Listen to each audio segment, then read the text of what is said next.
Grandir rapidement, c'est le mantra d'Amazon.com et de son impétueux fondateur, Jeff Bezos. Dès mon arrivée, j'ai eu l'impression qu'il fallait appuyer un peu plus chaque jour sur l'accélérateur. L'audacieux entrepreneur a réécrit les règles du commerce de détail. Il y a comme une urgence à s'emparer de la planète Internet. Comment imposer la marque Amazon? Mais sa stratégie n'a pas toujours été payante. Même après l'entrée en bourse d'Amazon, les gens regardaient les données financières et se disaient que cette entreprise n'allait pas y arriver.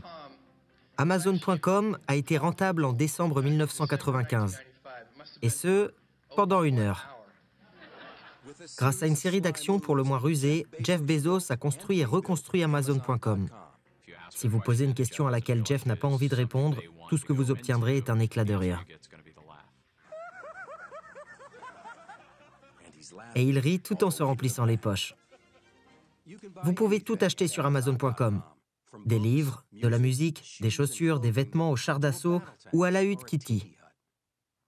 C'est le détaillant en ligne le plus prospère du monde. Et encore aujourd'hui, il est dirigé par l'homme qui l'a créé en 1994, Jeff Bezos. Jeff semble avoir compris que le fait d'être le seul endroit où le consommateur peut trouver et acheter pratiquement tout ce qui est possible d'avoir sur le marché de la vente au détail est essentiel à la stratégie de développement de l'entreprise. L'image publique de Jeff Bezos est celle d'un super-héros entrepreneur. Ce qui est vrai. Si vous observez sa vie depuis le départ, vous verrez qu'il a pris des risques, a résolu des problèmes et a engrangé des milliards de dollars. Plus discret en privé qu'en public, Bezos a refusé de se prêter au jeu de ce programme. Jeffrey Preston Bezos est né le 12 janvier 1964 à Albuquerque, au Nouveau-Mexique, de Jackie Guys, une lycéenne de 17 ans. Guys a divorcé de son père biologique, a épousé Miguel Bezos, un immigrant cubain et ingénieur pétrolier travaillant pour Exxon. Ce dernier a adopté Bezos, alors âgé de 4 ans, en 1968. Lors d'une interview accordée en 2001 à l'Academy of Achievement, Bezos a évoqué ses premiers pas en informatique. Une entreprise de Houston avait prêté un ordinateur Central Access à cette petite école primaire. Aucun des enseignants ne savait comment l'utiliser. Mais comme il y avait une pile de manuels, d'autres enfants et moi sommes restés après les classes apprendre comment les faire fonctionner.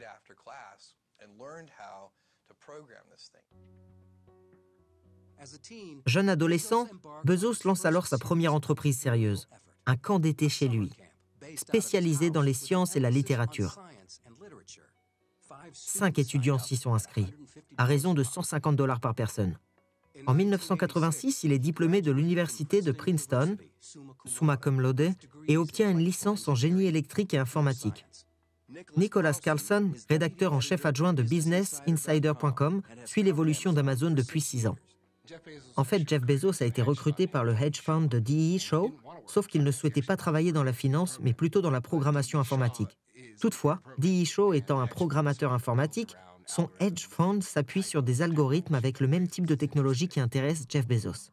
Et ce n'est pas la seule chose qu'il a trouvée intéressante. Il est tombé sur ces données statistiques qui l'ont stupéfié. Il a découvert qu'Internet connaissait une croissance annuelle de 2300%, et ce chiffre l'a obsédé. En étudiant les 20 plus grandes entreprises de vente par correspondance, Bezos a vu une opportunité en ligne. Chris Anderson est l'ancien rédacteur en chef du magazine Wired. Il avait compris qu'un tsunami technologique était sur le point d'arriver, que cela allait désintermédier. Créer de nouveaux canaux de distribution, réinitialiser l'économie et changer notre manière d'acheter et de vendre. Restait plus qu'à savoir dans quel domaine l'appliquer. La réponse était les livres, un produit sur lequel il n'existait pas de catalogue complet. En juillet 1994, il quitte son emploi stable à Wall Street pour poursuivre son rêve, celui de créer l'une des premières librairies en ligne au monde. Ses premiers investisseurs furent ses parents, dont il parla lors de l'interview accordée à l'Academy of Achievement. La première question de mon père fut « Qu'est-ce qu'Internet ?» Il ne pariait pas sur cette entreprise ou ce concept, mais sur son fils. Au cours de l'été 1994, Jeff Bezos et sa femme Mackenzie se rendent dans l'État de Washington, munis de $300 000 offerts par ses parents. Esther Dyson, entrepreneuse et experte en technologie, est la présidente de la société d'investissement Adventure Holdings. Beaucoup de gens abandonnent Wall Street pour essayer de créer leur start-up. Mais Jeff était différent. Il avait une solide expérience en affaires et à Wall Street, il a donc réussi à créer quelque chose d'extraordinaire.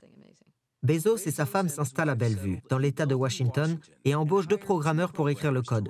Une histoire qu'il relatera lors d'un discours prononcé au Lake Forest College en 1998. Nous avons trouvé une maison dans laquelle nous avons pu aménager notre première entreprise. Elle disposait d'un garage et cela nous a semblé être la bonne chose à faire, du moment qu'il y a une histoire de start-up et de garage. Ce n'était pas tout à fait légal car il s'agissait d'un garage qui avait été converti et qui était fermé, mais pour moi, c'était un peu légal parce qu'il n'était pas isolé. Les bureaux n'étaient pas impressionnants. Ils baptisent la société Amazon en référence à cet interminable fleuve d'Amérique du Sud et à ses innombrables affluents. Le 16 juillet 1995, Amazon.com ouvre ses portes virtuelles au public. James Marcus, alors employé numéro 55, avait été recruté pour rédiger des critiques de livres pour le site, ce qui se résumait à une liste de titres. Lorsque j'ai consulté le site pour voir si c'était une entreprise pour laquelle je pourrais travailler, j'ai découvert qu'il était assez rudimentaire. Il y avait une page d'accueil avec un mélange électrique de livres, et ce qui m'a le plus marqué est qu'il y avait un énorme catalogue avec probablement des centaines de milliers de livres à ce moment-là. Mais il était dépourvu de contenu. Le tout nouveau site ne disposait d'aucun budget publicitaire. Les premières ventes n'ont été réalisées que grâce au bouche à oreille. Keith Terry est directeur général chez Goldman Sachs. Dès ses débuts, Amazon s'est distingué des autres entreprises. La société n'était pas établie dans la Silicon Valley, mais à Seattle, et était loin du battage médiatique qui entourait tout le secteur. Aucun communiqué de presse n'était publié au quotidien. Le site se développe. En l'espace d'un mois, des livres sont vendus à des clients issus des 50 États américains et 45 autres pays. La particularité d'Amazon était que Jeff la dirigeait correctement. Il était organisé et maîtrisait la distribution. Il savait comment inciter les gens à acheter. Bref, il avait preuve d'un grand souci du détail. L'objectif de Jeff Bezos quant au développement de son entreprise peut se résumer en une seule phrase. Devenir plus grand rapidement est à la fois un mantra et une stratégie pour Jeff Bezos. Tout devait être sous stéroïdes, de même que le développement de l'entreprise. Eric Best a été directeur du développement commercial chez Amazon de 1999 à 2001. Il y avait vraiment une urgence à s'emparer des parts de marché de l'e-commerce. Cette approbation d'Internet qu'on observe actuellement. C'était genre comment imposer la marque Amazon et développer l'ensemble de ses activités au détriment des concurrents, et ce, dans un délai très court.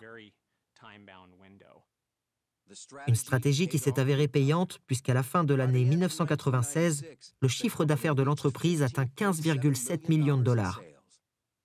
Les gains ont été multipliés par la capacité d'Amazon à proposer des achats hors taxes à la plupart de ses consommateurs en ligne. Ce qui nous différencie, c'est le vaste choix, le côté pratique. Nous livrons directement sur votre table. Et aussi le fait que nous sommes les plus grands discounters du monde. Nous proposons des réductions sur plus de 300 000 livres, essentiellement des best-sellers. C'est 2 fois plus que ce que propose la plus grande librairie physique.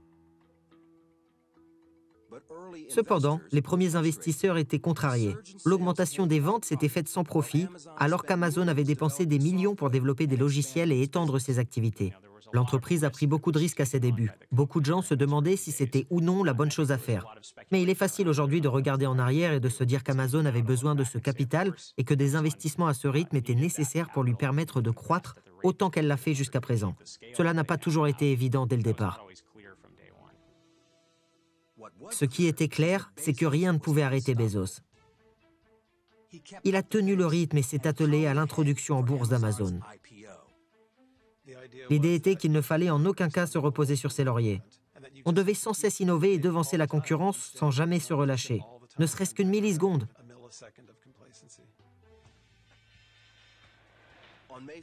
Le 15 mai 1997, les actions ont commencé à se négocier à la bourse de Nasdaq à 29,25 $ l'action, soit presque 12 $ de plus que le prix d'offre. L'entrée en bourse a été un véritable événement. Des fêtes ont été organisées dans l'ensemble de l'entreprise. Jeff s'est adressé à nous par haut-parleur depuis New York. Il nous a dit au téléphone que nous étions entrés dans l'histoire aujourd'hui. Vous êtes tous entrés dans l'histoire aujourd'hui. C'était très excitant. Malgré l'accueil favorable réservé à cette entrée en bourse, les analystes en technologie n'ont pas manqué de dresser un bilan plutôt mitigé de l'entreprise. Tim O'Reilly est le fondateur et le PDG d'O'Reilly Media. Chacun se souvient de ces articles qui annonçaient qu'Amazon allait bientôt sombrer. Les gens examinaient de près les résultats financiers de l'entreprise et disaient qu'elle ne serait jamais rentable. Beaucoup aussi s'y sont opposés. Les ingénieurs de l'entreprise travaillent d'arrache-pied à la mise à jour du site et intègrent des fonctionnalités comme l'achat en un clic. À la fin de l'année 1997, la valeur des actions d'Amazon a presque triplé. Jeff nous demandait de ne pas prêter attention au cours de l'action. Il était persuadé qu'à long terme, sa valeur augmenterait encore et encore, mais estimait qu'à court terme, c'était trop dangereux de s'y fier. Amazon poursuit son expansion frénétique, en embauchant plus de 7000 personnes et en étoffant sa gamme de produits. Il était question de pratiquement tout ce qui était possible de vendre. Épicerie, soins de santé, forfaits et téléphones cellulaires, magazines, quincailleries, tuyaux d'arrosage et jouets. L'élargissement de la gamme de produits et le volume de vente élevé ont porté leurs fruits, tant pour Amazon.com que pour Bezos. Le 20 décembre 1999, il est nommé personnalité de l'année par le magazine Time. Cela a fait pleurer ma mère. Mes parents ont toujours été fiers, c'est très plaisant. Est-ce que c'était là la légitimation ultime de son rêve de conquérir le monde à travers le commerce électronique? Vous avez sans doute parcouru le magazine et vu Jeff habillé en Indiana Jones se balançant sur une vigne. Cela faisait de lui un héros populaire américain, d'une certaine manière, comme si Paul Bunyan se trouvait dans le bureau au bout du couloir. Bezos était au sommet de son art, mais un désastre majeur était sur le point d'arriver. À la fin des années 90, Amazon.com est encore un géant du commerce en ligne. Mais en 2000, la bulle Internet explose. Le cours des actions s'effondre et Jeff Bezos est contraint de prendre des mesures drastiques. Il y a eu au moins 2 vagues de licenciements. Et comme souvent dans ce genre de situation, on ne sait pas qui va partir. Vous vous recroquevillez dans votre bureau et attendez que l'agent des ressources humaines vous pointe du doigt. C'est pénible de voir ses collègues partir. Dans un contexte de ralentissement économique et de forte baisse de la confiance des consommateurs, c'était l'unique sage décision à prendre. En septembre 2001, les actions de la société atteignent leur niveau le plus bas et s'effondrent à 5,97 $ chacune. En quelques nanosecondes, l'entreprise est passée de vedette à bouc émissaire. Ce n'est pas le genre d'action que l'on détient tranquillement quand on est un petit investisseur. Je pense d'ailleurs que c'est le cas de toutes les actions de l'Internet. L'avantage dont disposait Amazon, c'est qu'elle s'était constituée, pour ainsi dire, d'un trésor de guerre dans son bilan, avec des liquidités qui lui permettaient de faire face à tout ça. Jeff Bezos a fait des paris qui n'ont pas toujours été payants. L'entreprise, à ses débuts, n'a engrangé aucun bénéfice pendant de nombreuses années. La raison pour laquelle Jeff Bezos s'en est sorti et en a profité pendant longtemps est qu'il a toujours été très direct avec ses employés et les parties prenantes de l'entreprise. Le 22 janvier, ces paris commencent enfin à porter leurs fruits. Le cours de l'action d'Amazon rebondit et la société réalise ce qu'elle n'avait pas fait depuis 7 ans, enregistrer des bénéfices. La meilleure chose que je puisse dire de lui est qu'il était d'une confiance inébranlable. Il avait une vision d'ensemble et pour lui, les sceptiques étaient des adeptes du court terme. Il ne voyait pas la situation dans son ensemble. Lui, il s'en tenait à sa vision. Après que la bulle Internet a éclaté, les investisseurs faisaient preuve de très peu de patience à l'égard des entreprises qui s'apprêtaient à faire de gros investissements et à développer le volet .com de leurs activités. Amazon en a profité pour s'associer à Target, Toys R Us, Gap et d'autres détaillants traditionnels. Le géant du commerce de détail en ligne s'est associé à plus de 400 détaillants, mais tous n'étaient pas des partenaires consentants. Je connais de nombreux cas où il a racheté des entreprises pour éliminer la concurrence, d'éventuels futurs concurrents, plutôt que parce qu'il voulait vraiment en assurer la pérennité. Une fois son entreprise remise sur les rails, Bezos passe à la vitesse supérieure et se consacre à une passion bien différente.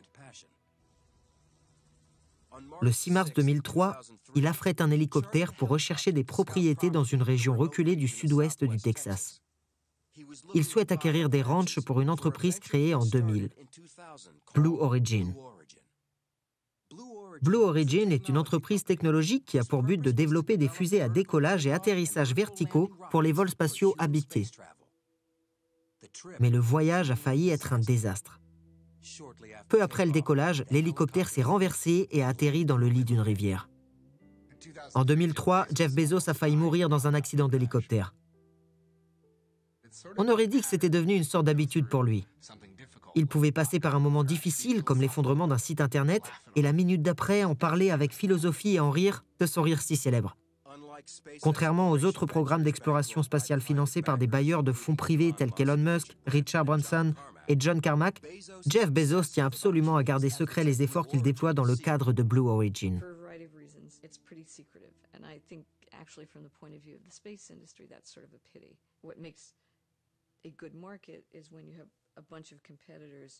Openly competing and they try and position themselves against one another and the market's visible, they compete for money, they compete for people and so forth. Après 6 ans de travail à huis clos, l'étrange fusée d'essai de Blue Origin décolle enfin.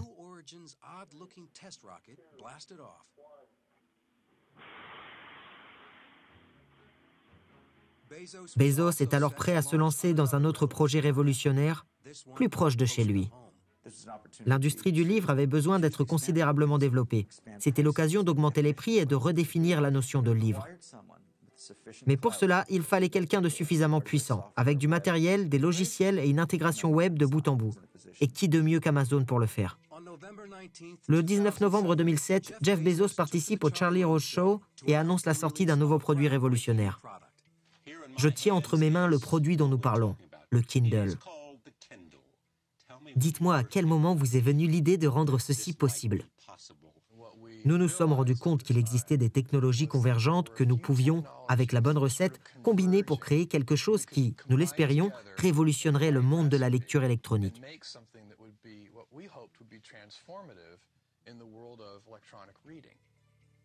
Le Kindle connaît un succès immédiat. Amazon a mis sur le marché ce produit qui ôte beaucoup de plaisir esthétique que l'on éprouve à lire des livres.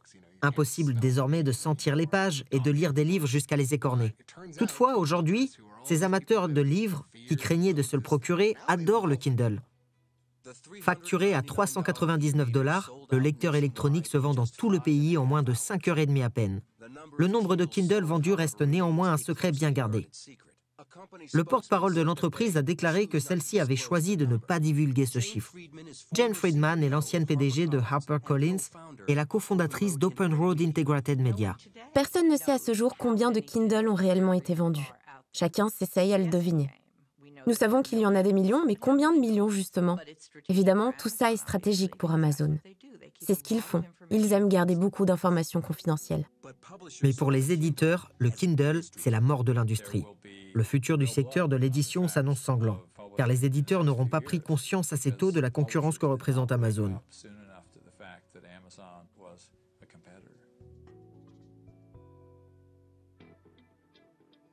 Alors que le Kindle continue de faire des remous sur le marché du livre électronique, Amazon s'apprête à réaliser sa plus grande acquisition à ce jour.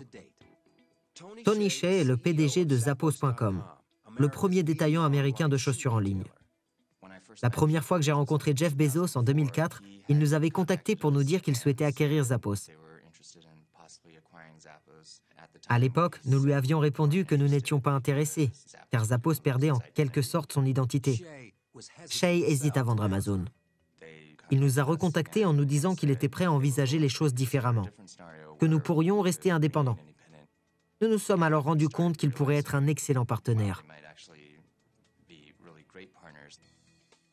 Amazon rachète le célèbre détaillant de chaussures en ligne au cours de l'été 2009. Les investisseurs de Zappos reçoivent 10 millions d'actions d'Amazon, soit une valeur de près de 1,2 milliard de dollars lors de la finalisation de la transaction.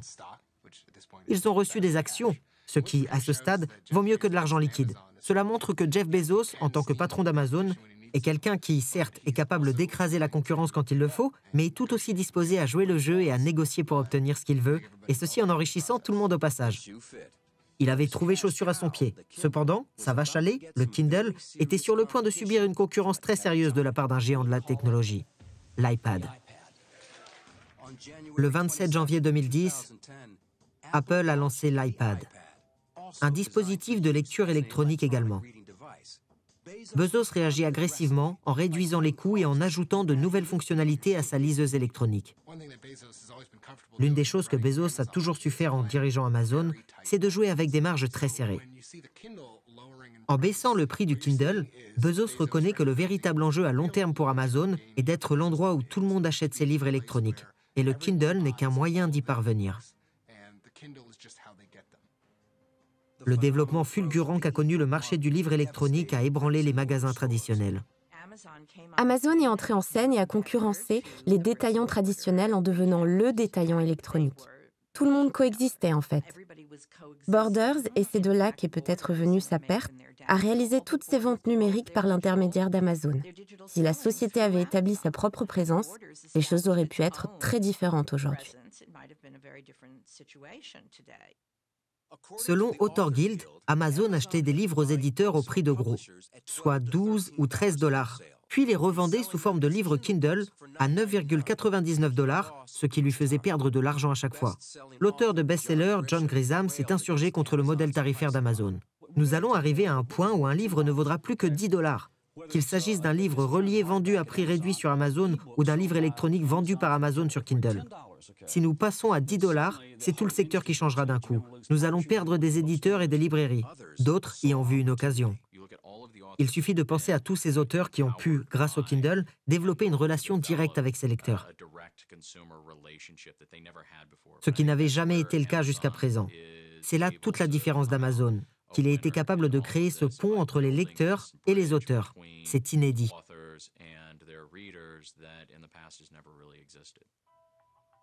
Borders Books fait faillite et Barnes & Noble, la plus grande chaîne de librairies, est en difficulté. En 2011, Amazon.com va au-delà du marché de la vente au détail et entre dans l'arène du streaming vidéo. L'entreprise se retrouve en concurrence directe avec Netflix. Andrew Wallenstein est rédacteur TV pour le magazine Variety. Je pense qu'à la place de Netflix, vous considéreriez Amazon comme un concurrent à part entière. Amazon a beaucoup d'influence en ligne et les moyens d'acheter autant de contenu que possible. Ils n'en sont qu'au début de cette initiative. Mais avec le temps, Amazon pourrait devenir tout aussi grand que Netflix. Le géant du commerce électronique doit également faire face à des efforts croissants pour mettre un terme à ses ventes en ligne non taxées.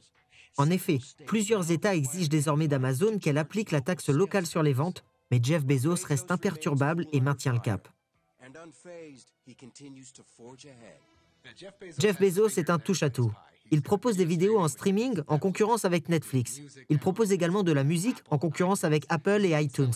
Il vend même des applications Android dans un magasin d'applications Amazon.com en concurrence directe avec Google. Partout où il voit une opportunité pour Amazon de gagner un peu d'argent et d'améliorer ses marges, qui sont déjà très faibles, il s'y intéresse. Aller de l'avant l'a conduit jusqu'ici. Son projet spatial va encore plus loin. En avril 2011, la NASA octroie 22 millions de $ à Blue Origin pour poursuivre la conception de son véhicule spatial. Bloomberg le classe au 20e rang des personnes les plus riches du monde, avec une valeur nette estimée à 25 milliards de $. Amazon.com reste le plus grand détaillant en ligne au monde. Ce n'est pas seulement un visionnaire, c'est un architecte avec des plans et une certaine idée de la manière de faire fonctionner les choses. Il est très attentif à la conception, à l'organisation et à l'opérationnalité des choses. Tout ce qui fait d'un visionnaire un vrai réalisateur. Il aurait pu revendre Amazon à Barnes & Noble ou à d'autres librairies et repartir avec plusieurs millions de $ comme à l'aube de ses 30 ans. Mais depuis, il ne cesse d'aller de bonnes idées en bonnes idées. Ce n'est pas un PDG implacable. C'est quelqu'un qui a une idée assez précise de la façon dont il veut construire cette entreprise et qui parvient à s'entourer de personnes qui adhèrent à cette idée.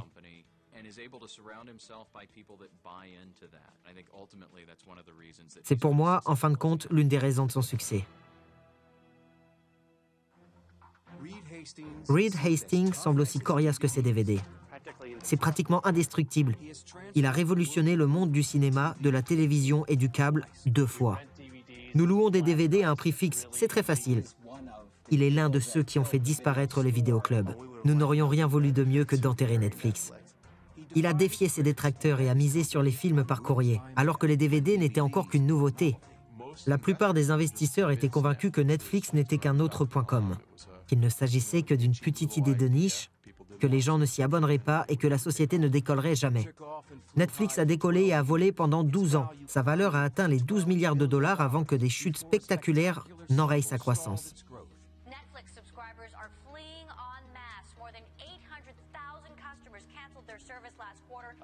J'ai entendu des personnes dire qu'elles avaient l'impression que des extraterrestres avaient pris possession de leur corps. Hastings tient à rétablir sa réputation et celle de son entreprise. Il avait le look typique d'un cadre de la Silicon Valley, très discret. Mais on sentait qu'il est de ceux qui gagnent. Il y a 12 ans, lorsque nous lancions Netflix, Internet était encore un réseau commuté AOL. Mais nous nous sommes rendus compte que les réseaux allaient se développer. Et vous savez ce qui va se passer? Toutes les vidéos vont devenir des vidéos Internet accessibles en un clic. Reed Hastings a fait carrière en anticipant l'avenir, d'abord avec un logiciel, puis un simple DVD et un timbre de 32 cents. Personne n'est plus motivé que Reed Hastings. Il est toujours en train de réfléchir à de nouveaux changements stratégiques à opérer. C'est une personne hyper concentrée, innovante et intelligente, à des années-lumière de la réalité. Il fait partie de ces personnes qui n'aiment pas beaucoup parler d'elles, mais qui estiment que leurs actions témoignent de leur capacité à créer des entreprises de qualité. Fidèle à lui-même, il a refusé de parler de lui dans le cadre de ce programme. Monsieur Hastings est né à Boston, dans l'État de Massachusetts, en 1960 et a grandi dans la banlieue de Belmont. L'ancien gouverneur Gray Davis est un ami de Hastings. Il est issu de la classe moyenne. Son père, avocat, n'était pas très riche. C'est grâce à ses études qu'il a réussi. Il obtient notamment une licence au Bowdoin College, dans le Maine. Durant un été, il participe à un programme de formation pour les Marines américains, mais se rend compte que l'armée n'est pas faite pour lui. Il rejoint alors le Corps de la paix, où il enseigne pendant 2 ans, puis traverse l'Afrique en autostop avec 10 $ en poche. L'enseignement l'a inspiré, comme il le raconte dans cette interview de 2005 à Cherry Rose. Je suis devenu professeur de mathématiques dans un lycée. À ma sortie de l'université, dans le cadre du Corps de la paix au Swaziland. J'adore enseigner. C'était une expérience fantastique. De retour aux États-Unis, il obtient une maîtrise en informatique à Stanford et décroche un emploi dans une société de technologie appelée Adaptive Corporation. Mark Box est un investisseur en start-up qui a rencontré Hastings à l'aube d'une nouvelle ère dans la programmation informatique. Jusqu'à présent, tous les programmes créés ont été réfléchis par une seule personne. Aujourd'hui, il faut 2, 3, 5 ou 10 personnes pour écrire un programme. Dès que ça arrive, il y a des problèmes de coordination entre les personnes, ce qui crée beaucoup d'erreurs. Hastings pense pouvoir corriger les erreurs. Il écrit un programme et crée avec Mark Box une société appelée Pure Software. Comme tout perfectionniste, il veut embaucher les meilleurs et fait tout ce qu'il faut pour les obtenir. Aki Fujimura était alors un gestionnaire de logiciels chevronné chez Cadence Design Systems.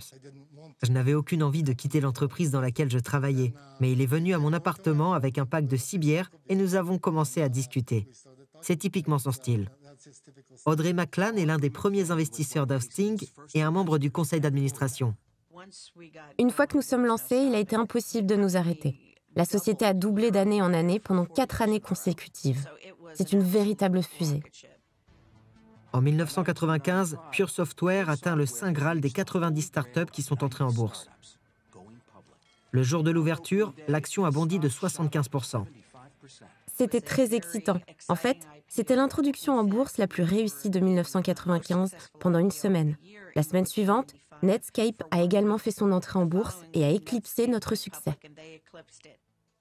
Ce succès permet à Hastings de figurer en première page de USA Today, devant sa nouvelle Porsche Carrera flamboyante. Une photo qu'il regrettera par la suite. Cliff Edwards est rédacteur spécialisé dans les technologies pour Bloomberg Business Week. Je pense qu'il a eu l'impression que cette photo le dépeignait comme un riche petit prodige qui vivait un rêve, alors qu'en fait, il voulait vraiment montrer que c'était une entreprise dont il prenait grand soin et à laquelle il consacrait toute sa vie. 2 ans plus tard, il vend l'entreprise pour 750 millions de $ et s'oriente dans une direction très différente. Michael Kirst est professeur émérité de sciences à l'éducation de l'université de Stanford.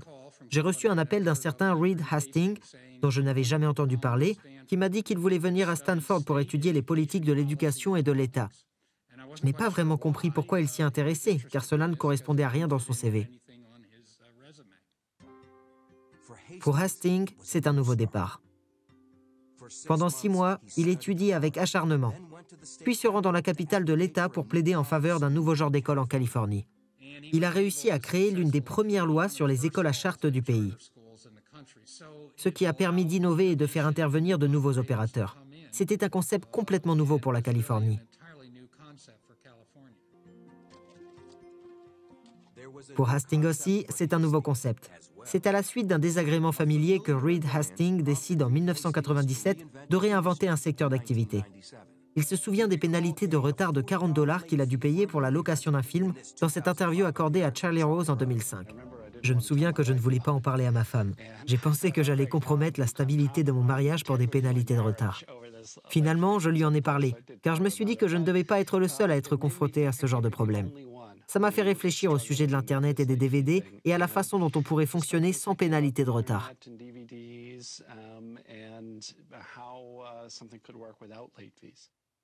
Le chiffre d'affaires de l'industrie de la location de films était d'environ 8 milliards de dollars par an et la quasi-totalité provenait du format dominant de l'époque, les cassettes VHS. Hastings y voit l'occasion de créer un nouveau format et une nouvelle activité surprenante, les DVD par courrier. Mais avant tout, il doit vérifier si les disques peuvent survivre à l'envoi postal aux États-Unis. J'ai emballé un tas de CD. Il n'était pas possible d'acheter des DVD. Je me les suis envoyés par la poste. Puis j'ai dû attendre 24 heures pour les voir revenir à la maison, pour voir comment ils seraient réduits en miettes, tout comme mon idée. Le lendemain, à 15 heures, le facteur arrive, j'ouvre les enveloppes et la première est en bon état. La seconde aussi, ainsi que la troisième. Je me suis dit, ce truc va marcher. En 1998, M. Hastings lance Netflix, la première boutique en ligne de location de DVD. L'actuel président de Redbox, Mitch Lowe, était l'un des cofondateurs. On a démarré dans une vieille banque. Notre stock se trouvait dans l'ancienne salle des coffres. Nous étions 7 ou 8 personnes. Tout le monde avait pour objectif de trouver un moyen de perturber le secteur du divertissement. Ils s'approvisionnent en DVD auprès de détaillants comme Best Buy, mais il subsiste un problème. Moins d'un ménage sur 100 possédait un lecteur DVD. Il coûtait près de $600 et personne ne savait quand il deviendrait plus abordable. Il a tout misé sur les DVD. Et s'il n'y avait pas de DVD, la société ne gagnait rien. Tout était zéro.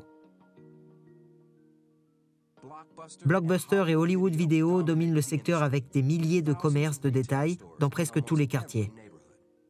Si Hastings voulait être compétitif, il devait offrir une meilleure expérience à ses clients.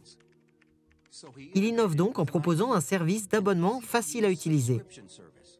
Moyennant un abonnement mensuel, les membres pouvaient regarder autant de films qu'ils le souhaitaient sans pénalité de retard. Il s'est rendu compte que revendre à chaque fois aux clients n'était pas judicieux pour une transaction à $3. Il a fini par convaincre la société d'adopter le modèle de l'abonnement et cela a tout changé pour lui. Ce changement est dû à 2 fonctionnalités populaires. La file d'attente, une liste de films souhaités par l'utilisateur, et les recommandations générées par ordinateur, qui sont étonnamment précises. Michael Pachter couvre Netflix depuis 10 ans en tant qu'analyste chez Wedbush Securities. Le mécanisme de traitement des commandes et l'interface de commande sur Internet étaient innovants, de même que le moteur de recommandation et la file d'attente. Netflix a prospéré rapidement parce que la société était la première à comprendre tous ces aspects. Malgré toutes ces innovations, Netflix est presque absent du paysage. Son chiffre d'affaires de 5 millions au début de l'année 2000 est occulté par les 4,5 milliards de Blockbuster, soit 900 fois la taille de Netflix. Dans un geste audacieux et intelligent, Hastings va chercher de l'aide auprès de son plus grand concurrent. Tout le monde aimait Blockbuster, c'était l'enfant chéri. Netflix, lui, était en quelque sorte l'horrible fils adultérin qui vient d'arriver. Tout le monde pensait qu'il ne mettrait pas long feu, qu'il n'avait pas d'avenir. Nous avions des difficultés à acquérir des clients et Blockbusters était pour nous la plus grande source de clientèle pour la location. Nous avons donc pris contact avec la société et lui avons proposé de devenir un partenaire stratégique et un actionnaire. Blockbuster, le géant du divertissement, trouve cela amusant. John Antioco était PDG de Blockbusters depuis 3 ans lorsque Netflix fait appel à elle. Nous nous sommes dit que si nous voulions nous lancer dans ce secteur, nous ne devions pas céder les droits Internet à une autre société pour 1 ou 2 points de pourcentage. Raison pour laquelle nous avons continué d'évaluer la possibilité. Netflix a eu beaucoup de chance que Blockbuster, ce géant endormi de l'époque, n'ait rien fait. Reed est un gentleman.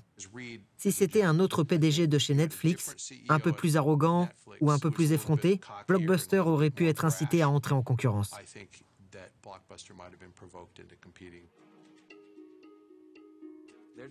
Il n'y avait pas vraiment de raison de faire concurrence.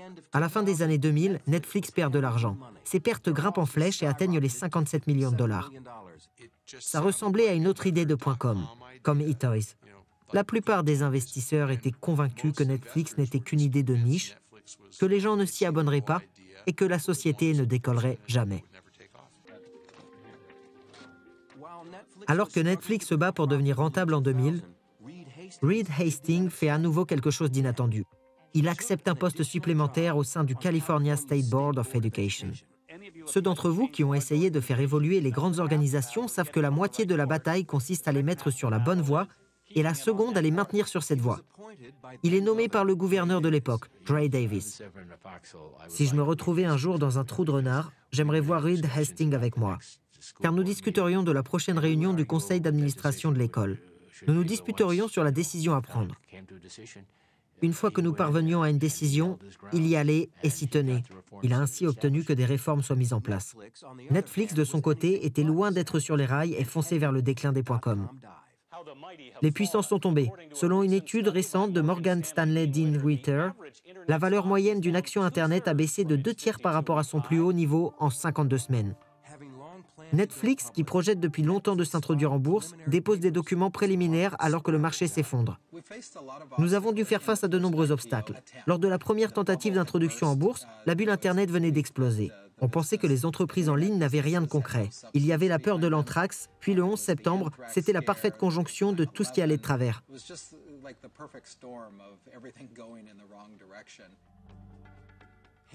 Hastings annule l'introduction en bourse. En octobre 2001, Netflix a été obligé de licencier 1/3 de ses effectifs. L'entreprise est au bord du gouffre. Entre 1999 et 2002, Netflix aurait pu sombrer à tout moment s'il avait eu un concurrent sérieux.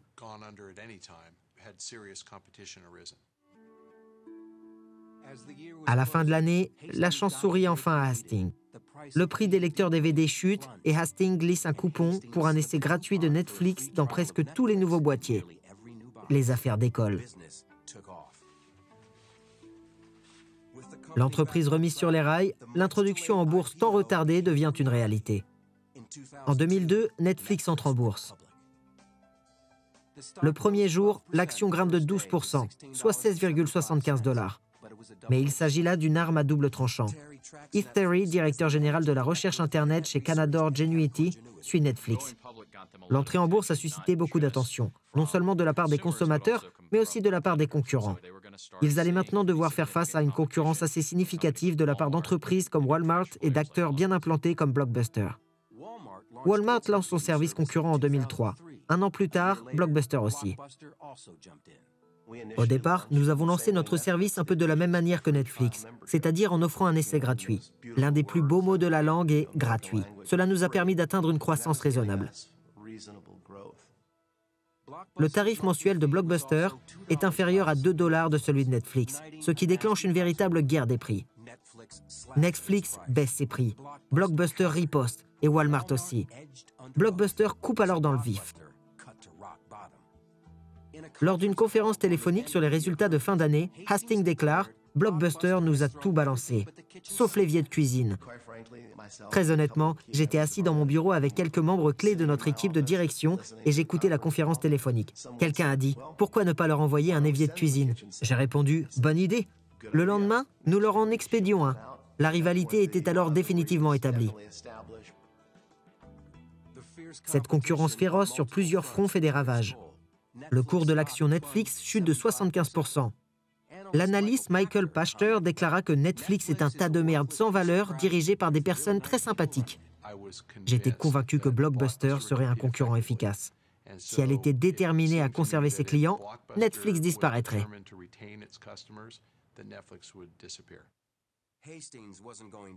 Hastings ne se laisse pas abattre sans se battre. Il sacrifie ses bénéfices pour repousser la concurrence et maintenir la croissance de l'entreprise. cela devient une guerre d'usure. La plupart des gens pensaient que Netflix n'allait jamais pouvoir survivre à un tel niveau de concurrence et que Blockbuster et Walmart réduiraient ses profits.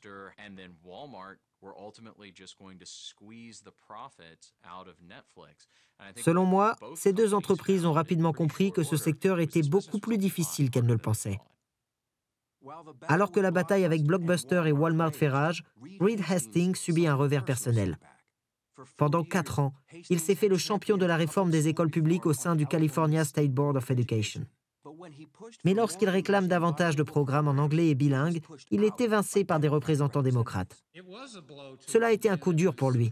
C'était surprenant, voire humiliant, je pense, d'être rejeté par son propre parti politique. Mais il a dit « Si c'est pour cette raison que vous voulez m'exclure du conseil, alors je pars fièrement la tête haute. » Hastings se concentre sur la bataille que mène son entreprise sur le marché des DVD par courrier. Au milieu de l'année 2005, le vent commence à tourner. Walmart se retire, cédant à Netflix ses clients de location en échange de la promotion de ses ventes. Blockbuster gagne des abonnés, mais perd des centaines de millions de dollars. C'était au tour de Hastings d'appeler quelqu'un de sympathique. Nous n'avons rien contre Blockbuster. Il y a des gens sympathiques chez eux. Notre objectif est d'offrir un meilleur service, de sorte que les consommateurs nous préfèrent à eux et qu'ils soient contraints de fermer. En 2007, lors du festival du film de Sundance à Utah, Antioco déclare avoir été convié à une réunion privée avec Hastings afin d'étudier la possibilité d'un accord. Il souhaitait racheter Blockbuster en ligne. Nous lui avons plutôt proposé une fusion. Les discussions n'ont jamais dépassé ce stade en raison des préoccupations liées à la réglementation antitrust. En 2008, Antioco s'en va et Blockbuster renonce à ses activités en ligne. Ils ont perdu des centaines de millions de dollars en essayant de concurrencer Netflix et ils n'avaient tout simplement plus assez de liquidités pour continuer à rivaliser à ce niveau. On savait qu'à un moment ou à un autre, ils allaient devoir abandonner. Et c'est ce qui s'est passé en fin de compte. C'est un triomphe pour Netflix. Mais à peine Hastings s'était-il assuré le marché des films par courrier qu'il lance un nouveau service qui sonne le glas du DVD.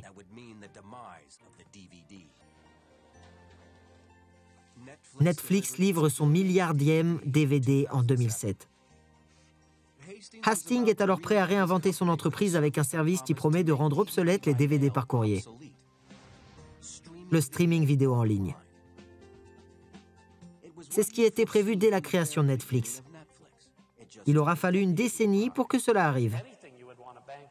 S'il y a quelque chose sur lequel vous pouvez parier à coup sûr, c'est sur le fait que la technologie continuera à rendre la bande passante plus rapide et moins chère.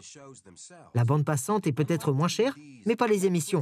Contrairement au DVD, Netflix doit obtenir une licence pour chaque film qu'il diffuse en continu, et les frais sont exorbitants.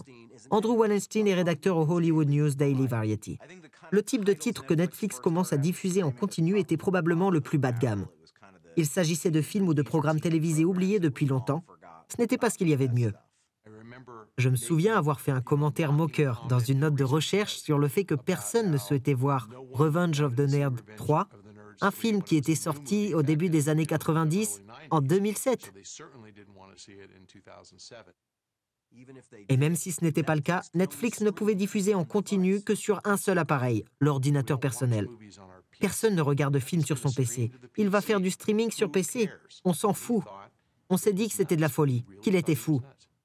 Hastings propose donc aussi ce nouveau service à ses abonnés gratuitement.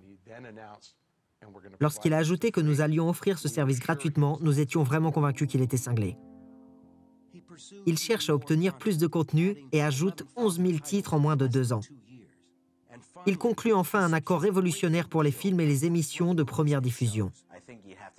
Il faut remonter quelques années en arrière pour retrouver cet accord conclu chez Starz, qui leur a permis d'obtenir de grands films des bibliothèques Sony et Disney. Il n'a été conclu que pour environ 20 millions de dollars, ce qui, rétrospectivement, était le vol de la décennie. Des accords sont ensuite passés avec de nombreux grands studios. J'ai le plaisir de vous présenter Reed Hastings, le PDG de Netflix. Le plus impressionnant, c'est la rapidité avec laquelle Netflix étend le monde du streaming aux gadgets de geeks. L'iPad a été un énorme succès pour nous. Et quasiment tous les systèmes de divertissement sur la planète. Le contenu et l'accès conduisent à une croissance phénoménale. En 2011, le nombre d'abonnés a atteint 20 millions. Le chiffre d'affaires dépasse les 2 milliards de dollars et attire l'attention des Goliaths de l'industrie que sont Amazon, Apple, Google et Facebook. Ce sont tous des gorilles de 800 livres. C'est en quelque sorte le seuil critique pour Netflix. Si vous pensez à un moment où la pression aurait été plus forte, je n'en vois aucun. Étonnamment, la véritable pression pour Netflix ne vient pas de ces autres géants de la technologie, mais d'une série de blessures spectaculaires qu'elle s'est infligées elle-même. En juillet 2011, Netflix annonce qu'elle augmente son abonnement mensuel de 60%. Elle perd 800 000 abonnés. 2 mois plus tard, Hastings, contrit, présente ses excuses. Je fais cette vidéo aujourd'hui pour m'excuser en personne. Il annonce ensuite que Netflix va scinder ses activités de DVD et de streaming. L'augmentation des prix est maintenue, mais le DVD par courrier devient une nouvelle marque, Kickster. L'opération tombe à plat.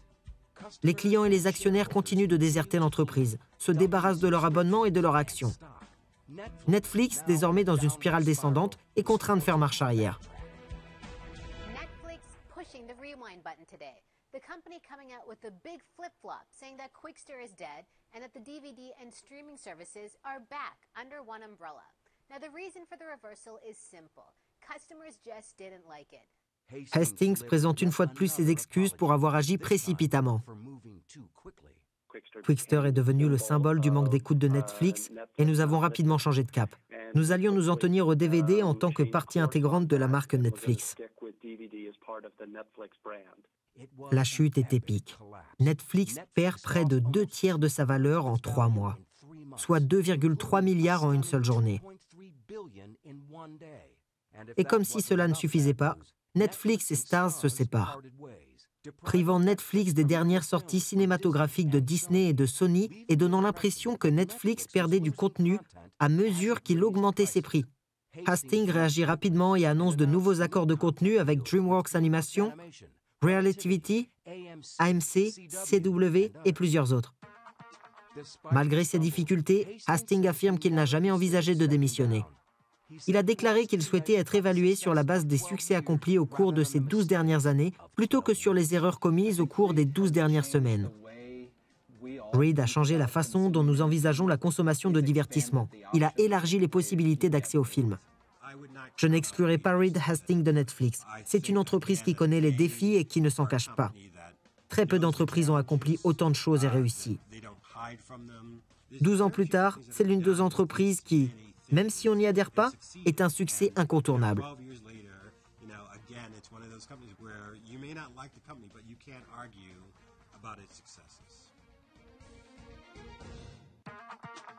Richard Branson, l'homme au toucher d'or et au sourire de milliardaire. Il est fabuleusement riche, célèbre comme une rockstar et semble toujours prendre du bon temps. J'ai eu une chance extraordinaire. Je profite de chaque minute de ma vie, je ne l'échangerai avec personne. Il n'est pas impressionné par la richesse. Ce qui l'intéresse, c'est de s'amuser et de se faire plaisir. Il faut avoir le vent en poupe. Branson a su transformer le nom Sexy Virgin en une marque en or. Plus de 300 produits et services, du rock au voyage en avion, en passant par les téléphones portables et les trains.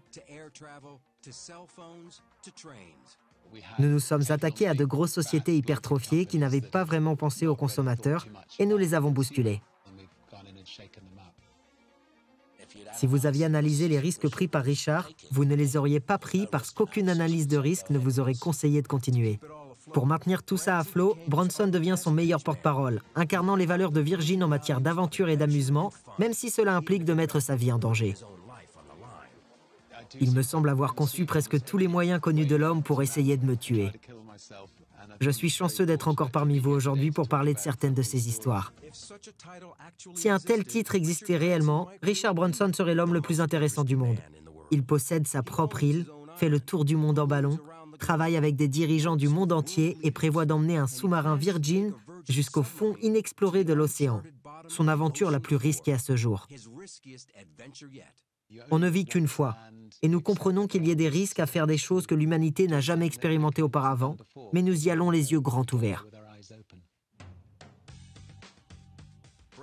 Branson a passé une partie de sa vie sur la corde raide du risque entrepreneurial et a amassé une fortune personnelle de plus de 4 milliards de dollars.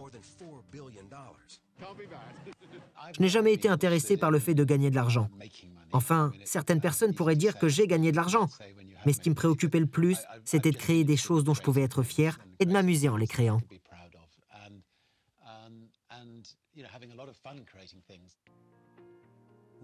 Richard Charles Nicholas Branson naît le 18 juillet 1950 dans la banlieue de Londres, de parents issus de la classe moyenne. Son père était avocat et sa mère une ancienne hôtesse de l'air. Gravement dyslexique, il savait à peine lire à 8 ans et était désespérément perdu avec les chiffres. L'école était pénible pour moi. Je regardais le tableau noir et je ne comprenais rien à ce qu'il se passait. Il est intéressant de noter qu'en examinant l'histoire des dyslexiques, on s'aperçoit qu'ils réussissent souvent de manière exceptionnelle parce qu'ils se concentrent sur des domaines dans lesquels ils sont doués. Ils m'ont certainement appris l'art de déléguer dès mon plus jeune âge. Nick Powell était l'ami le plus proche de Branson et son futur partenaire commercial. J'ai toujours pensé que Richard allait avoir une influence sur le monde. Dès son plus jeune âge, on pouvait voir qu'il avait des qualités qui n'étaient pas communes à tous les autres amis que nous avions. Nous avions l'habitude de jouer aux fléchettes, assis de part et d'autre de la ligne blanche, et c'était à celui qui bougerait le dernier lorsque la voiture arrivait sur la route. Richard gagnait toujours. Mais Branson a une forte fibre entrepreneuriale. À 13 ans, il tente de cultiver les sapins de Noël pour les vendre et d'élever des perruches. À 15 ans, il décide de lancer un journal étudiant national. Je travaillais dans une cabine téléphonique de mon école, j'appelais Coca-Cola, j'appelais des gens pour qu'ils écrivent pour le magazine. Je téléphonais à la banque Barclays pour essayer de leur faire de la publicité. La file d'attente à l'extérieur de la cabine était de cette taille pendant que j'insérais plus d'argent dans le combiné. Le magazine Student a connu un succès immédiat avec un tirage de 50 000 exemplaires. Graham Boyton est un ancien journaliste de voyage pour le London Telegraph et a couvert Branson pendant plus de 20 ans. Bien qu'il soit né dans les années 60, il a toujours été un peu maladroit. Je crois que tout est parti du monde des affaires qui lui a donné un vocabulaire et d'une augmentation de ses dettes. En 1970, Branson crée une société de vente par correspondance de disques à prix réduit, dans l'espoir de récolter des fonds pour le magazine. La première des choses à faire était de lui trouver un nom. Quelqu'un a suggéré Slip Disc Record. Nous avions le vieux vinyle à 2 disques qui ne cessait de glisser. Quelqu'un d'autre s'est esclaffé. Pourquoi pas Virgin? Nous sommes tous vierges. Et des rires hystériques ont fusé de toutes parts. Je me suis soudain dit que j'étais vierge en affaires. Je le suis pour d'autres choses encore. Pourquoi pas? En 1971, une grève des postes manque de faire disparaître la vente de disques par correspondance. Branson décide alors d'ouvrir un magasin de disques, avec des écouteurs et des coussins d'eau pour une génération plus jeune. Simon Draper, cousin de Branson, est son premier acheteur de disques et le futur directeur de Virgin Records. Tout le monde était payé de la même manière. C'était juste une sorte de sentiment que personne ne devait gagner plus d'argent que les autres. Mais si l'on y réfléchit bien, c'était en fait pratique de payer tout le monde de la même façon, car on pouvait payer tout le monde moins. Certaines personnes qui travaillaient pour Richard dans les magasins de disques de Notting Hill avaient l'habitude de voler des disques dans les magasins et étaient absolument stupéfaites lorsque Richard les renvoyait pour vol. Il était né pour être homme d'affaires.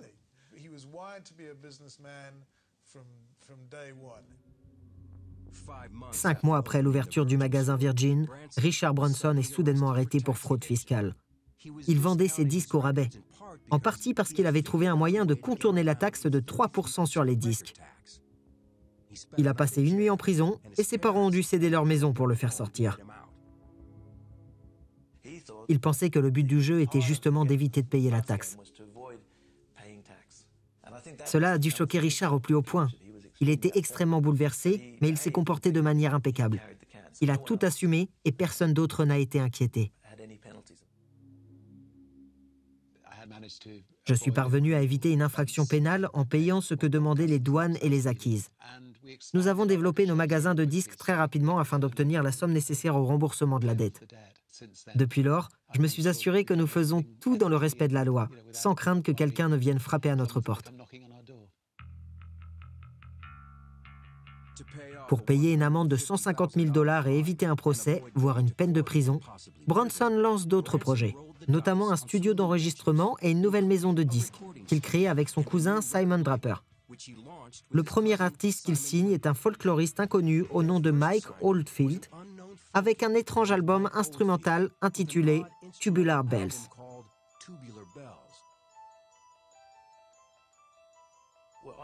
Nous avions parié sur combien de disques il vendrait. J'avais dit 20 000 exemplaires, ce qui me semblait beaucoup à l'époque. Mais des millions de disques plus tard, c'était une toute autre histoire. 16 millions, plus précisément. Du jour au lendemain, cet album a propulsé Virgin devant la scène et fait de Richard Branson, alors âgé de moins de 23 ans, un millionnaire. Branson investit les bénéfices dans de nouveaux artistes et de nouvelles entreprises. Mais ce désir de tout réinvestir inquiète ses partenaires. Nick Powell s'y est tellement opposé que Branson lui rachète ses parts. J'estimais que nous n'avions pas assez de liquidités pour soutenir l'expansion de l'entreprise, et j'avais tort. Je suis prêt à doubler ma mise, un peu plus que je ne le recommande aux autres personnes. Il m'est arrivé de faire signer un bout de papier à ma femme sans qu'elle se rende compte que la maison avait été mise en gage pour l'entreprise suivante. En 1984, Richard Branson mène une vie de caïd du rock'n'roll. Il est propriétaire de cette île située dans les îles Vierges britanniques. Virgin Records était l'un des labels indépendants les plus prospères au monde. Les Sex Pistols, Simple Minds, Human League, Culture Club se vendaient à des millions d'exemplaires. Branson regorgeait d'argent et cherchait des moyens de les dépenser.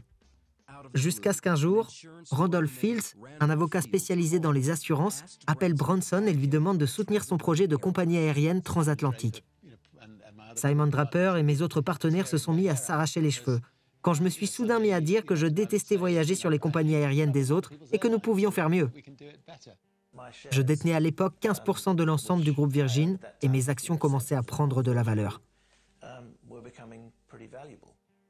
J'étais consterné et je me suis dit que c'était le début de la fin de notre collaboration. Branson lance sa compagnie aérienne avec un 747 d'occasion qu'il loue à Boeing. Le type de Boeing m'a demandé le nom de l'entreprise. J'ai dit Virgin, où les gens vous ont amené les Sex Pistols, les Rolling Stones. Il a répondu en plaisantant légèrement qu'avec un tel nom, il espérait que la compagnie aérienne irait jusqu'au bout et que nous allions tenter le coup.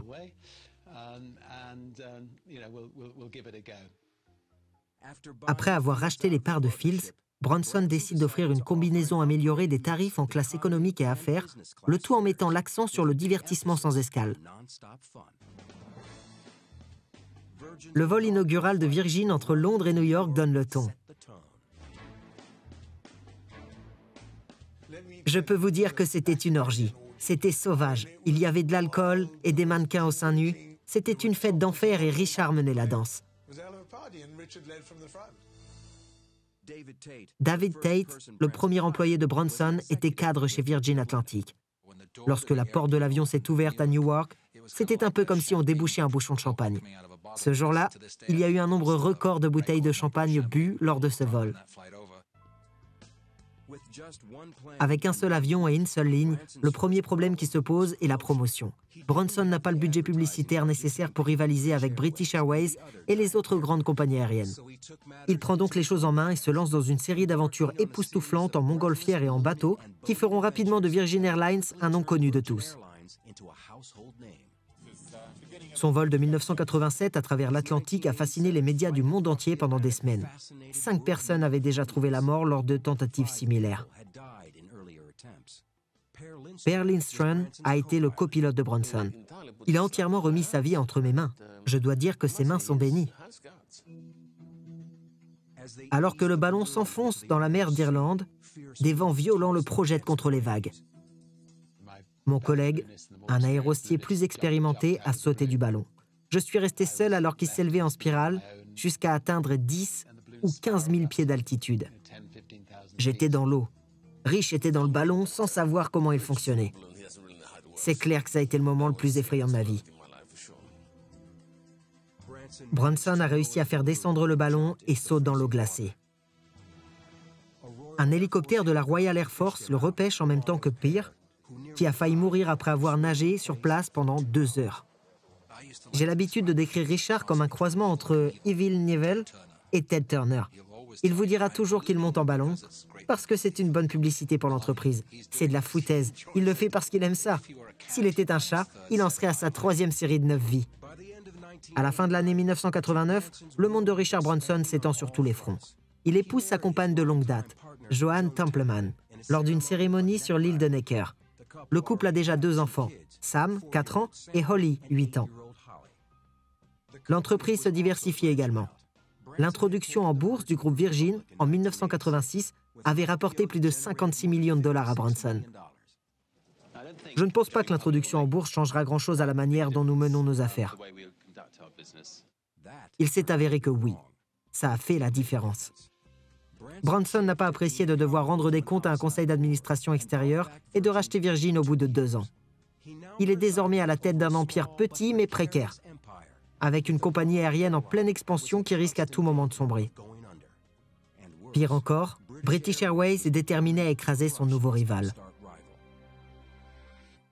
La rivalité entre British Airways et Virgin Atlantic m'a toujours laissé perplexe.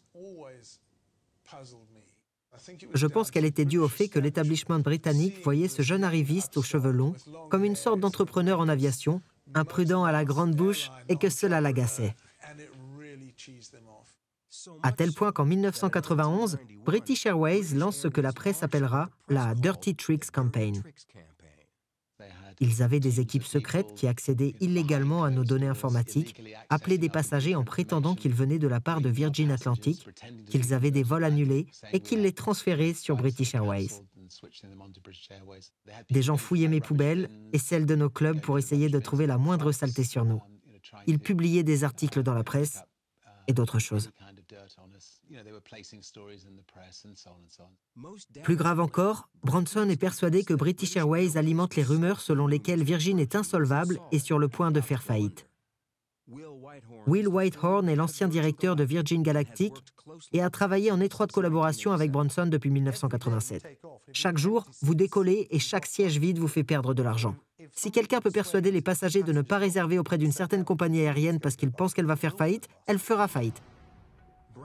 Branson lutte pour maintenir Virgin Atlantic à flot. Pour y parvenir, il risque sa vie une fois de plus.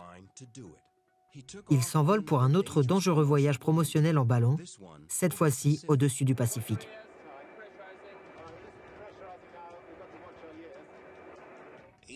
Au milieu du Pacifique, nous avons perdu 2 réservoirs pleins. Nous ne savions pas s'il nous restait assez de carburant pour y arriver.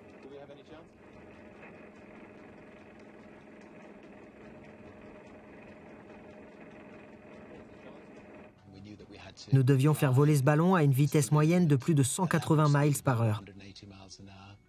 Et seul le vent nous permettait d'avancer. Les chances donc pour qu'on y parvienne étaient extraordinairement minces. Mais tout à coup, nous nous sommes retrouvés au cœur du jet stream et nous avons vu le compteur de vitesse passer à 150, 160, 170, 180, 200, 210, 220. Je ne suis pas croyant, mais on aurait dit que quelqu'un, là-haut, avait pris le ballon et l'avait poussé dans le jet stream.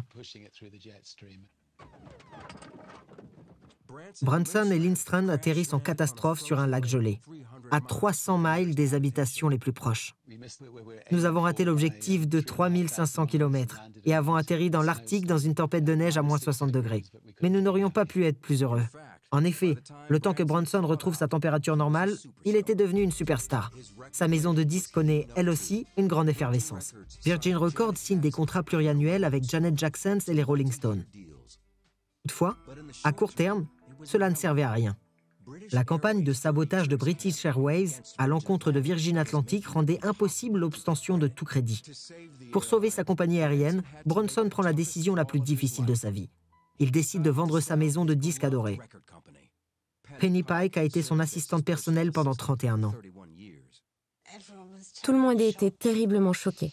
Richard, qui est plus sensible que la plupart des gens, a pleuré encore et encore. C'était comme vendre son enfant. J'ai prévenu le personnel, j'ai éclaté en sanglots, puis j'ai couru jusqu'à chez moi, les larmes ruisselant sur mon visage. Je suis passé devant un panneau qui disait « Branson se vend pour 1 milliard ».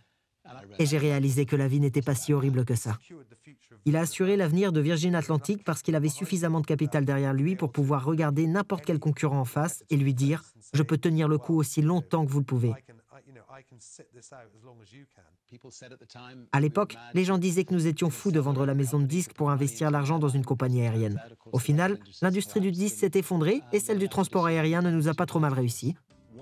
Un mois après la signature du contrat d'1 milliard de dollars pour la maison de disques, Branson intente un procès à British Airways pour diffamation.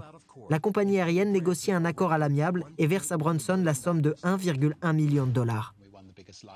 Nous avons obtenu le plus gros dédommagement jamais obtenu dans une affaire de diffamation.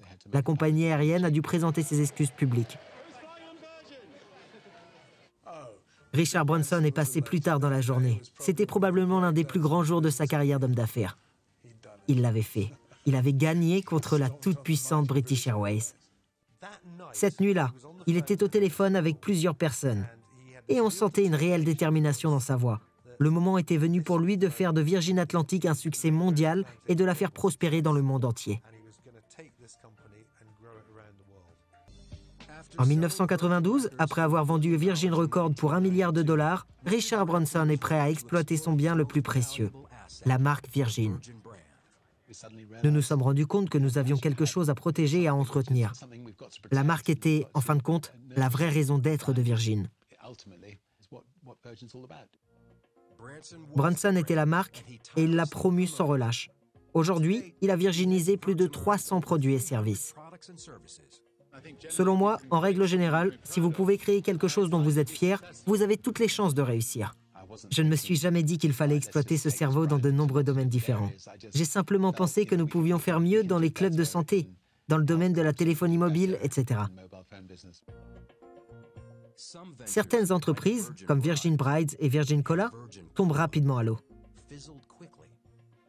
Puis la marque fait un faux pas avec Virgin Trains. L'acquisition était assortie d'une infrastructure délabrée, et il a fallu des années pour que les trains commencent à arriver à l'heure. D'autres entreprises, par contre, connaissent un succès fulgurant. En 1999, Branson trouve le bon filon. Il s'associe à des fournisseurs de services pour lancer Virgin Mobile. Ils fournissent le réseau, lui le marketing, le nom et l'idée novatrice de permettre aux utilisateurs de payer au fur et à mesure. Baird Schmidt, professeur à l'école de commerce de l'Université de Columbia, est un expert en stratégie de marque. La valeur d'une marque repose sur des éléments intangibles. Les clients n'achètent pas seulement des produits et des fonctionnalités, ils achètent aussi une image, un style de vie et une expérience. Elle représente certaines choses. Elle est synonyme de service, d'expérience client, d'innovation et de plaisir. Branson fait désormais partie de l'élite des hommes d'affaires et est honoré en 1999 par la reine. Il est fait chevalier en tant qu'icône du millénaire pour sa contribution au commerce. Toutefois, devenir Sir Richard ne le freine en rien. 5 ans plus tard, il fait entrer Virgin Mobile en bourse, ce qui, selon lui, a porté la valeur de l'entreprise à 1,5 milliard de dollars. Branson fait de chacune de ces nouvelles entreprises une société indépendante, de sorte qu'aucune défaillance ne puisse entraîner l'empire dans sa chute. Néanmoins, les analystes ont régulièrement remis en question la valeur du groupe Virgin, qui est toujours détenu par des intérêts privés. Les gros titres étaient « Quand le ballon de Branson va-t-il éclater ?» À chaque fois que nous commencions quelque chose de nouveau, cela étendait un peu plus la marque, et parfois, il s'éloignait de la vérité. Le groupe Virgin continue de créer de nouvelles entreprises, et en 2004, Branson annonce l'un de ses projets les plus imaginatifs. Celui d'emmener les gens dans l'espace en commençant par sa propre mère. Nous sommes à environ 18 mois de notre voyage dans l'espace, qui marquera le début d'une nouvelle ère de vols commerciaux dans l'espace. J'espère que des centaines, voire des milliers de personnes auront la chance de devenir astronautes et d'aller dans l'espace.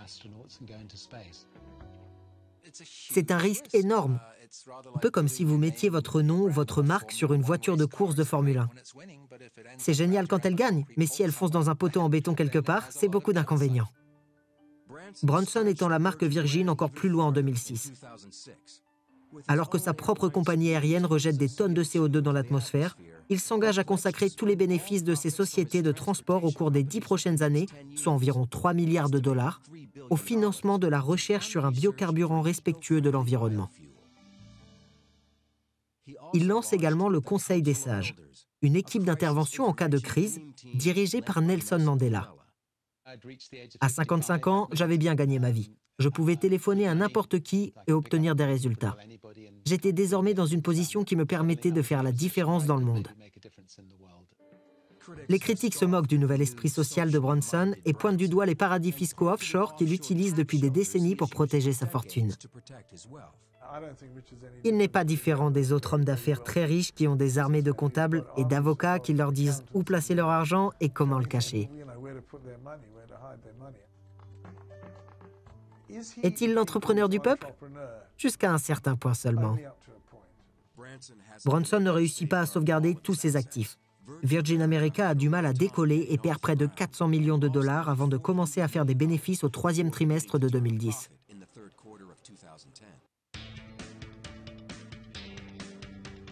À l'aube de la soixantaine, le voyage du roi de Virgin a été long et passionnant. Il a laissé sa marque. Je pense qu'il a été très bon dans ce domaine. Il ne s'agit pas d'un simple toucher d'or. Il a vraiment travaillé pour ça. Bien sûr, il est motivé par l'argent, mais il n'est pas impressionné par la richesse. Ce qui l'intéresse, c'est le plaisir et l'amusement. Il faut avoir le vent en poupe. J'ai eu une chance extraordinaire. J'ai profité de chaque minute de ma vie. À l'avenir, je consacrerai la majeure partie de mon temps à créer des entreprises à but non lucratif et je les aiderai à s'attaquer à certains grands problèmes du monde. Mais en même temps, nous continuerons à vivre de meilleures aventures. Nous irons dans l'espace, dans les profondeurs des océans, nous nous dépasserons, nous défierons mes enfants et les gens qui m'entourent, et on va s'éclater.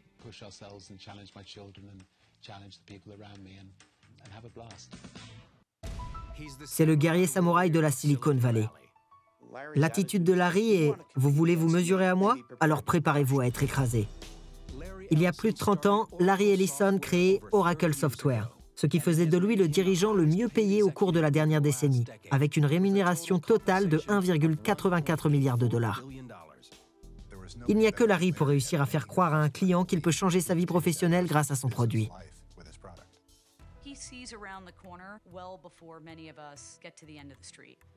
Il est prêt à tout pour gagner. Au bureau, SAP, la société allemande de logiciels, a été condamnée à payer 1,3 milliard de dollars à Oracle. Ou sur l'océan. Il ne fait aucun doute qu'il déteste perdre. La technologie de son entreprise est devenue l'ossature de tous les systèmes d'information du monde, de l'administration au commerce en ligne. Ce milliardaire effronté est un provocateur ambitieux au mode de gestion singulier. Je crois que le plan de succession de Larry pour Oracle est qu'il essaye de trouver un moyen pour que, lorsqu'il sera 6 pieds sous terre dans une tombe, il puisse encore diriger Oracle.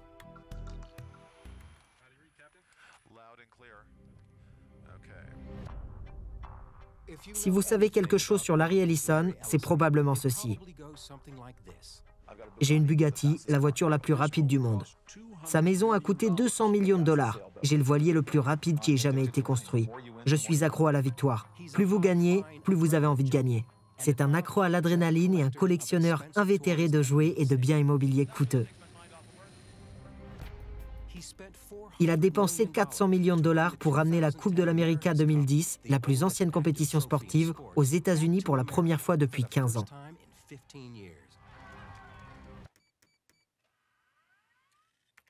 Mais son succès, il le doit à quelque chose de beaucoup moins tape à l'œil. Il s'agit de certains des logiciels les plus essentiels au monde. Des outils que vous utilisez tous les jours, mais dont vous ne vous rendez probablement pas compte que c'est son entreprise qui les fait fonctionner. Presque tout le monde utilise Oracle. Vous ne le savez tout simplement pas. Si vous effectuez une transaction gouvernementale avec presque tous les gouvernements du monde, une transaction commerciale avec presque toutes les entreprises Internet du monde ou traditionnelles, si vous avez une carte de crédit ou un téléphone portable, si vous utilisez l'une de ces choses de la vie moderne, si vous vivez à notre époque, je pense que vous utilisez probablement Oracle. Larry Ellison a sans doute créé le logiciel informatique le plus puissant dont vous n'avez jamais entendu parler. Il a été l'homme derrière le rideau d'un changement considérable dans notre mode de vie. Ellison est resté derrière ce rideau lorsque nous avons essayé de le contacter pour qu'il participe à ce programme. Né dans le Bronx en 1944, Il a grandi à Chicago. À l'âge de 12 ans, son père lui annonce sans ménagement une nouvelle surprenante. Mon père m'a dit juste avant le dîner, en passant, « Tu as été adopté et nous allons manger du pain de viande ce soir. » C'était tellement choquant. Je l'ai rangé dans un coin de ma tête et j'y ai pensé pendant des années sans vraiment y faire face et sans réaliser tout ce que cela impliquait. Il a abandonné le collège 2 fois.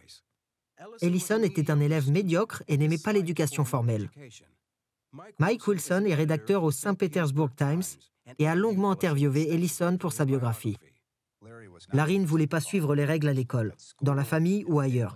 Larry avait besoin de sortir de l'ombre de Lewis Ellison et de prouver à son père qu'il pouvait faire quelque chose de sa vie. Son amour pour la voie rapide se manifeste très tôt. Larry s'est acheté une Thunderbird bleu turquoise. C'était un homme élégant. Il voulait impressionner les gens.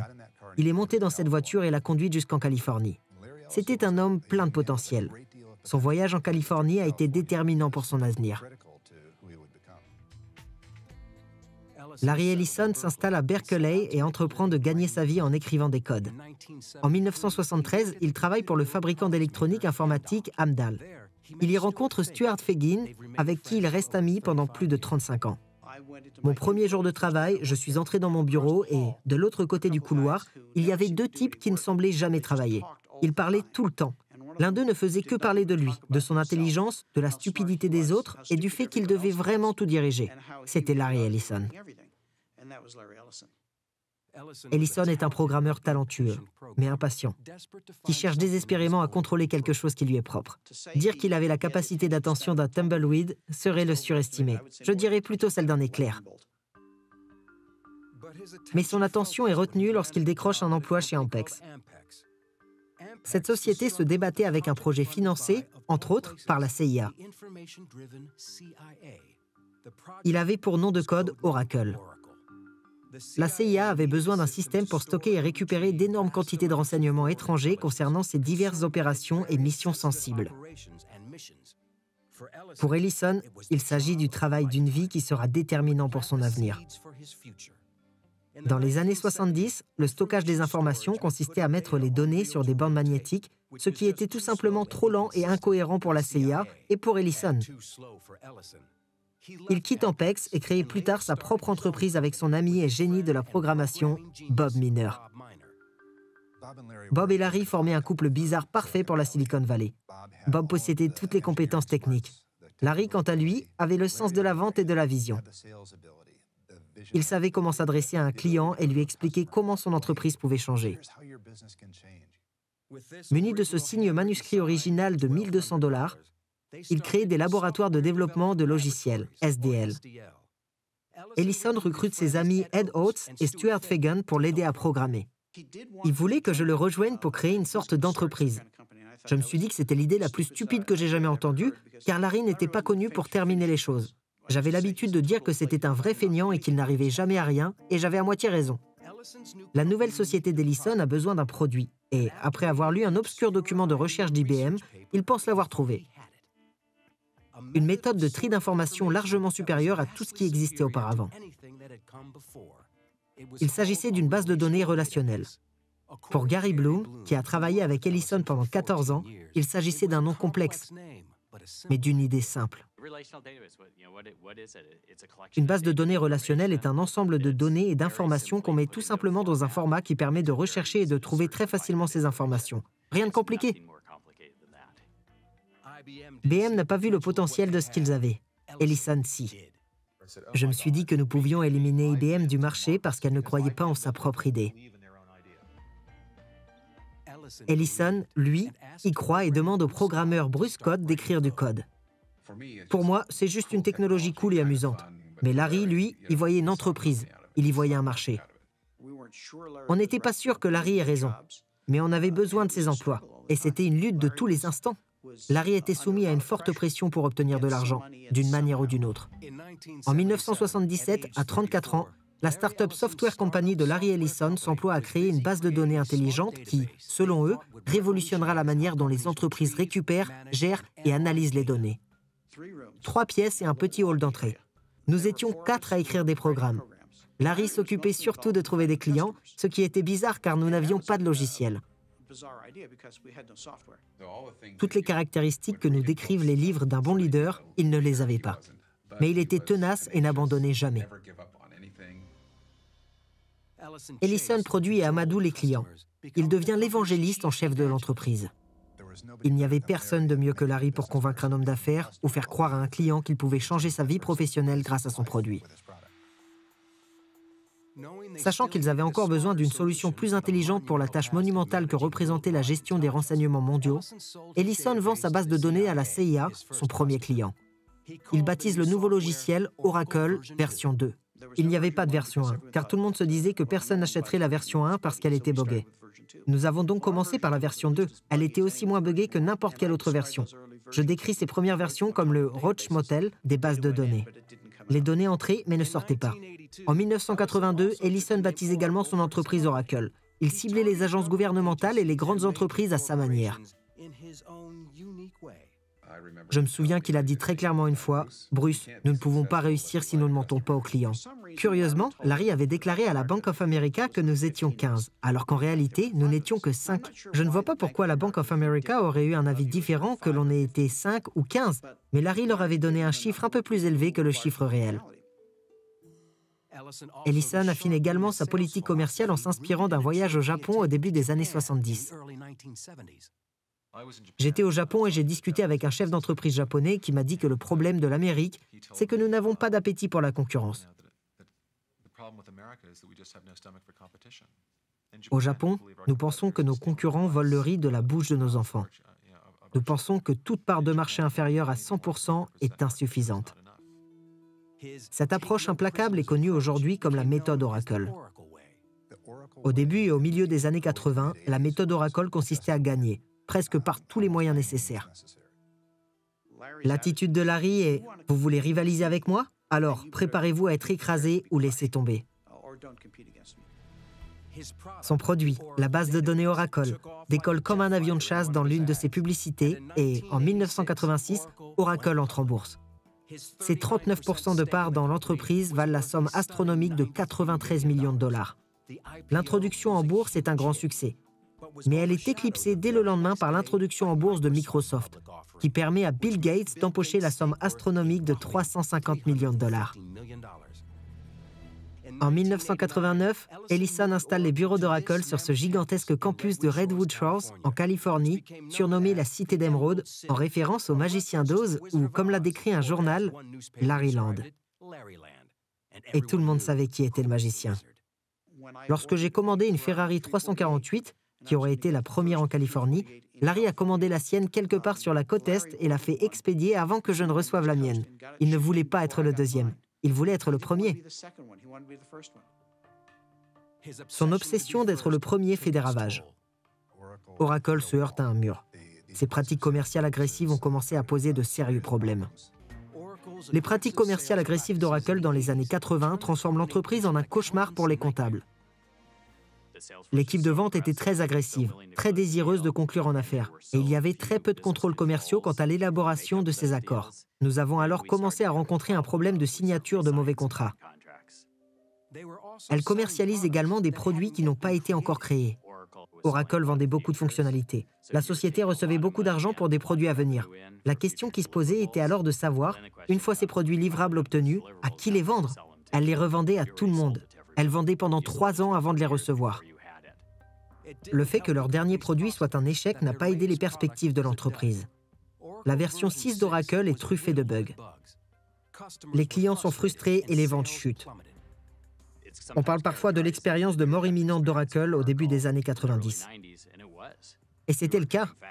Nous ne coupions pas dans la graisse, mais dans le muscle. On pourrait même dire que dans certains cas, nous avons coupé quelques membres. Le cours de l'action Oracle était en chute libre. La fortune personnelle d'Ellison l'est également. Rendu au 1er novembre 1990, il avait perdu 790 millions de dollars. Sa société, dont le chiffre d'affaires s'élevait à près d'1 milliard de dollars, était en train de péricliter. Larry, qui s'acharnait à vouloir atteindre une certaine grandeur, lui qui s'efforçait en permanence d'y parvenir, était maintenant, en quelque sorte, la risée de tous. C'était dévastateur pour lui. Nous sommes une bande de gamins qui avons grandi avec l'entreprise. Mais nous n'étions plus des gamins et l'entreprise n'était plus si petite. C'était devenu une grande entreprise et nous avons dû remplacer pratiquement tous les cadres supérieurs. Un processus très douloureux. Il convainc Ray Lane, un célèbre consultant en gestion et en vente, de rejoindre l'entreprise. Il a apporté ce que je qualifierais de discipline opérationnelle et de maturité quant au fonctionnement de l'entreprise. C'était chaotique, c'était douloureux. Personne ne voulait vivre ça. Il a donc fallu tout réapprendre dès le début. Mais le résultat sauveur de l'entreprise est en fait un nouveau produit.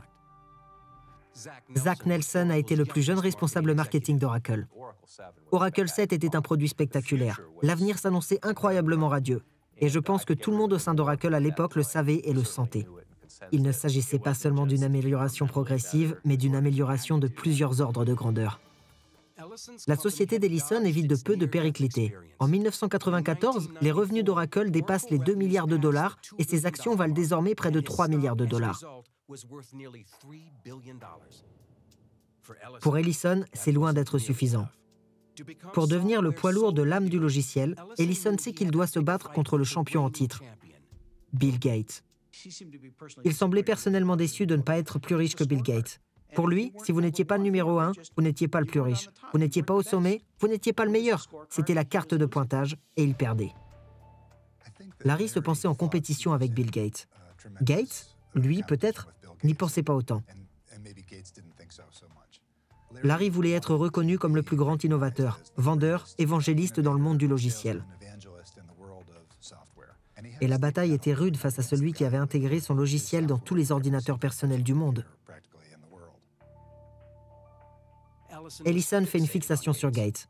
Plus tard, il admettra publiquement avoir engagé des détectives privés pour dénicher des informations compromettantes sur lui. Le nouveau produit de Gates, Windows 95, a subjugué tout le monde du secteur technologique, y compris Ellison lui-même lors de son apparition dans le Charlie Rose Show.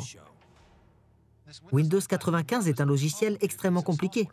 L'idée que les gens puissent l'installer chez eux et le gèrent eux-mêmes me semble hilarante. Il est temps de passer à quelque chose de plus facile à utiliser. Cela fait clairement partie de notre stratégie pour détrôner Microsoft.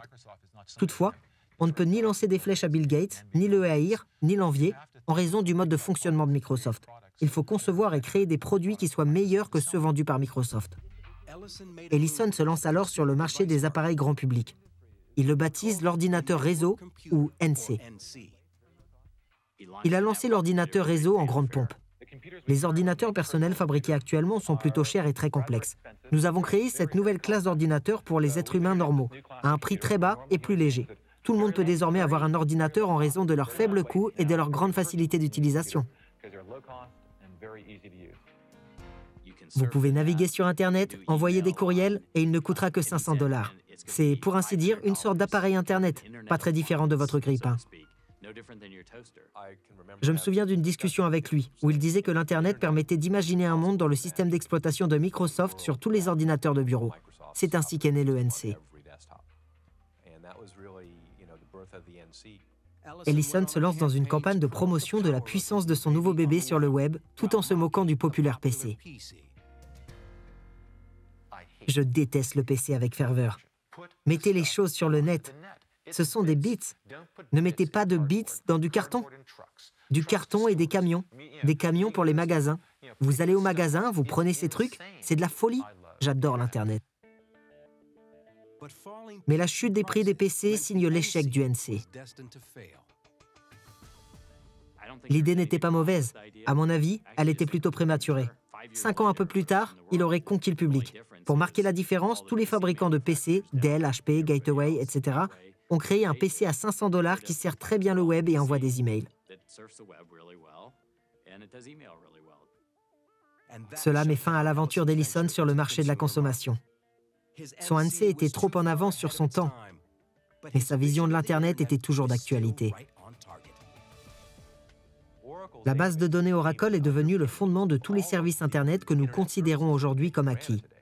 Expedia, Amazon, eBay, pour ne citer qu'elles.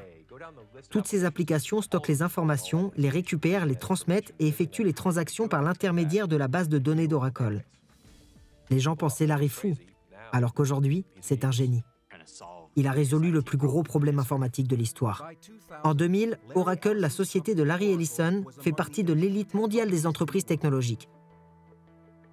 Mais des luttes internes entraînent le départ du président et directeur de l'exploitation de la société, Ray Lane, qui s'était hissé au rang de second et d'héritier présomptif.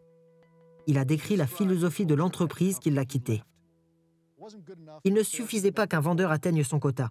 Il devait atteindre 200% de leur quota. Les 10% les plus performants étaient récompensés par des millions, et tous les autres tombaient dans les mailles du filet. Les soldats les plus faibles étaient abattus. Lane, sur le départ, a déclaré qu'il ne s'intégrait pas au système Oracle, que la seule personne qui y prenait des décisions était Larry. Beaucoup de personnes qui sont entrées et sorties d'Oracle n'ont pas compris qui était le responsable. C'était une situation assez explosive. On aurait dit une collision galactique où deux étoiles s'entrechoquent. C'est une explosion assez violente. La société Oracle a le vent en poupe, mais elle est à la traîne dans un domaine clé. Nous nous efforçons toujours de nous imposer dans le monde des applications. Nous sommes le deuxième fournisseur d'applications au monde et le deuxième fournisseur d'ERP derrière SAP. Ce rang de deuxième commence à se faire vieux. Nous sommes numéro 2 dans le domaine de la gestion de la relation client, CRM, derrière Siebel. Mais notre croissance est plus rapide que celle de SAP et de Siebel. Et nous sommes déterminés à devenir le numéro 1 des applications, tout comme nous sommes le numéro 1 des bases de données. Pour devenir le numéro 1, Ellison est contraint de faire quelque chose que son entreprise a longtemps évité, acheter de nouvelles technologies par le biais d'acquisitions. Lorsqu'il est arrivé à cette conclusion, il a ouvert son portefeuille et a misé beaucoup plus que n'importe qui d'autre. En fait, il a fait beaucoup plus vite que tout le monde. Ellison souhaite associer de nouveaux logiciels d'application à la gamme de produits à succès d'Oracle. En 2003, il s'attaque à la société PeopleSoft, dans le cadre d'une tentative de rachat hostile. Le ministère de la Justice poursuit Oracle pour des raisons antitrust, accusant le rachat de permettre à l'entreprise d'augmenter illégalement ses tarifs et de nuire à l'innovation. Après un procès d'1 an et demi, le tribunal se rangea du côté d'Oracle. Ellison acquiert finalement PeopleSoft pour 10,3 milliards de dollars. Il est très rare que l'État poursuive quelqu'un en justice et qu'il obtienne gain de cause. C'est une preuve de plus de la ténacité de cet homme. La plupart des gens auraient peut-être abandonné l'affaire. Au lieu de ça, Ellison est allé de l'avant. Au cours des 5 années suivantes, il dépense près de 34 milliards de dollars pour acquérir 52 entreprises. Heather Bellini est directrice générale de l'équipe de recherche technologique de l'International Strategy and Investment Group. Elle s'occupe d'Oracle depuis 2003. Il s'est rendu compte que le paysage était en train de changer et que les dégâts causés à certains de ses concurrents allaient lui donner l'occasion de faire des acquisitions et d'acheter des technologies pour lesquelles il était en retard. C'est lui qui a lancé la tendance des fusions-acquisitions dans le secteur technologique.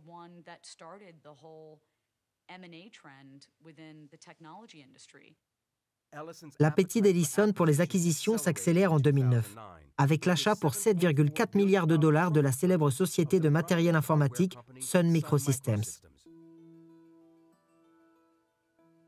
Mais en 2010, il a les yeux rivés sur un autre trophée. Une obsession longue d'une décennie et d'une valeur de 400 millions de dollars. BMW Oracle Racing a été lancé en 2000 pour la participation d'Ellison à la Coupe de l'Amérique. Il s'agit probablement de la plus ancienne compétition sportive du monde. Mais le bateau que conçoit Ellison est tout à fait inédit. C'est un trimaran qui donne parfois l'impression de voler, un seul de ses 3 trous étant en contact avec l'eau.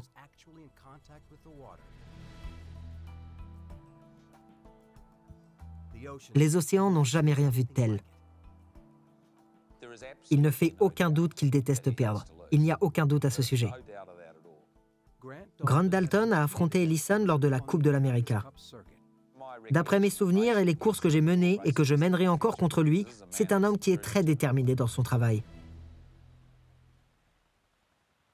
Le jour de la Saint-Valentin 2010, Ellison ramène la Coupe de l'Amérique aux États-Unis pour la première fois depuis 15 ans. Il fête l'événement en compagnie de son ex-femme, la romancière Melanie Kraft. C'était son 4e mariage. L'ancien guerrier samouraï refait surface lorsque son ami Mark Hudd démissionne de son poste de PDG de Hewlett-Packard à la suite d'allégations de harcèlement sexuel et d'irrégularités dans ses notes de frais. Ellison est scandalisé. Il attaque le conseil d'administration de HP.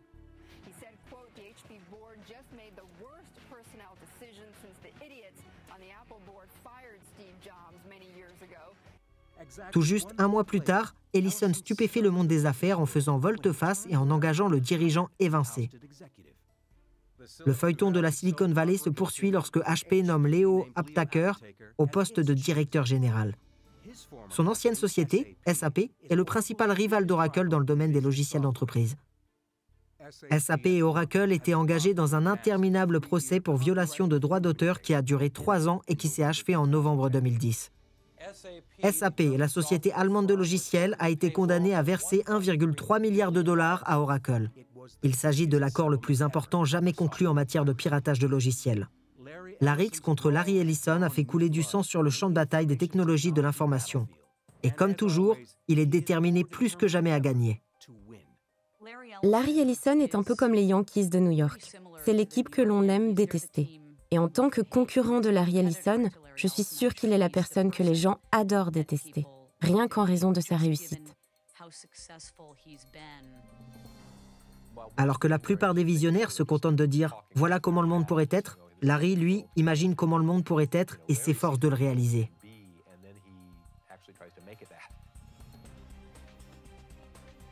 Il a commencé avec un investissement de 1 200 $ dans une petite entreprise et, à force de volonté et de persuasion, il en a fait l'un des géants mondiaux de l'industrie du logiciel.